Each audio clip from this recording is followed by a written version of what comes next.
Hello friends, Radhe Radhe. Last video में मैंने आपको बृहस्पति व्रत कथा सुनाई थी, तो चलिए उसे आगे शुरू करते हैं। जब दासी रानी की बहन से घर आई तब कथा सुनकर और पूजा समाप्त करके वह अपनी बहन के घर आई और कहने लगी, हे बहन, मैं बृहस्पतिवार का व्रत कर रही थी।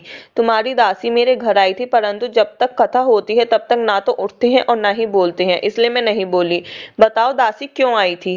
रानी बोली, बहन तुमसे क्या छुपाऊं, हमारे घर में खाने तक का अनाज नहीं है। ऐसा कहते कहते रानी की आंखें भर आई। उसकी दासी समेत पिछले 7 दिनों से भूखे रहने की पूरी बात अपनी बहन को बता दी। रानी की बहन बोली, देखो बहन, भगवान बृहस्पति देव सबकी मनोकामनाओं को पूरा करते हैं। देखो शायद तुम्हारे घर में अनाज रखा हो।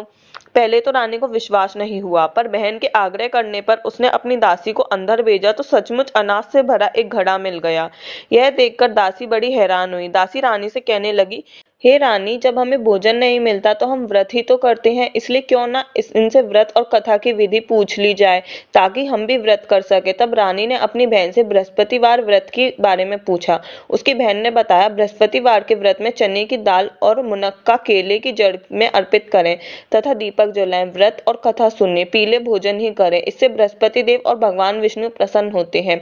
व्रत और पूजा की विधि बताकर रानी की बहन अपने घर को लौट गई।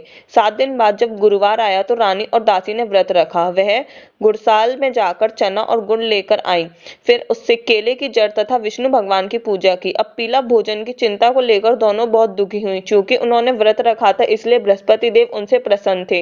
वह एक साधारण व्यक्ति का रूप धारण कर 2 थाली में पीला भोजन दासी को दे गए। भोजन पाकर दासी प्रसन्न हुई और फिर रानी के साथ मिलकर भोजन ग्रहण किया।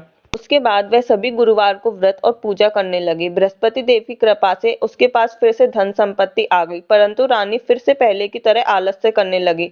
तब दासी बोली, देखो रानी, तुम पहले की तरह आलस करने लगी हो, जिससे हमारा पहले सब धन नष्ट हो गया था, और जब देव बृहस्पति की कृपा से धन मिला है तो तुम्हें फिर से आलस्य होने लगा है।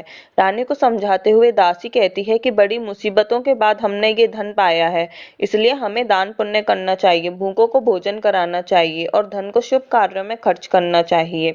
इससे तुम्हारे कुल का यश बढ़ेगा, स्वर्ग की प्राप्ति होगी और पितृ प्रसन्न होंगे। दासी की बात मानकर रानी अपना धन शुभ कार्यों में खर्च करने लगी। इससे पूरे नगर में उसका यश बढ़ने लगा।